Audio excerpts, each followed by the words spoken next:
above the slides now. Okay, what is the rule number 1? Let us know something. देखिए, जो कार्य भविष्य में कुछ समय तक जारी रहेगा, कोई भी कार्य जो भविष्य में कुछ समय तक जारी रहेगा, the work or activity that will continue for some time in the future, मतलब कुछ समय तक भविष्य में कहीं ना कहीं वो जारी रहेगा, तब हम फ्यूचर परफेक्ट कंटिन्यूअस टेंस का यूज करते हैं। और रूल नंबर 2 है, कार्य भविष्य में शुरू होकर किसी विशेष समय तक जारी रहेगा, मतलब वो कार्य जो है, वो टास्क है, वो वर्क है, वो कंटिन्यू होगा फ्रॉम द फ्यूचर में, और वो एक स्पेसिफिक टाइम तक जारी रहेगा। ठीक है, लेकिन आपको पता है जितने भी sentences future perfect continuous tense के बनते हैं वो रूल नंबर 2 पे ज्यादातर बनते हैं। ठीक है, देखिए फ्यूचर परफेक्ट कंटिन्यूअस टेंस में हम कैसे पहचानेंगे? बाय टाइम और टाइम क्लॉज होता है। बाय टाइम से आप क्या समझते हैं?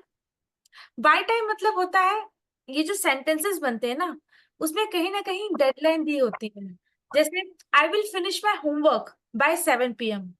अगर नित्या कहती है कि I will finish my homework by 7 PM, क्या पॉसिबिलिटी है, क्या प्रोबेबिलिटी है कि नित्या 7 बजे तक अपना होमवर्क कंप्लीट कर ही लेगी? यस। यस मैम, अगर टाइम दिया है तो है। अच्छा, तो देखिए कहीं ना कहीं अगर सेंटेंस में डेडलाइन दी है, deadline you know very well deadline क्या होती है, ठीक है?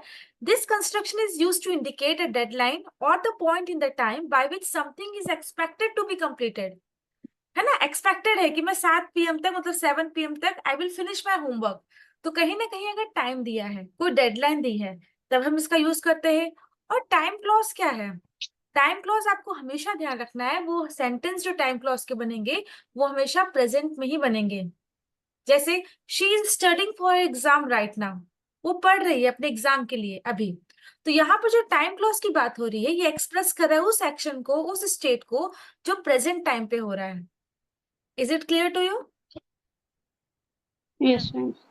कैसे पहचानेंगे कि ये sentence future perfect continuous tense का है? ठीक है, what is written here? Purnima ji, read out.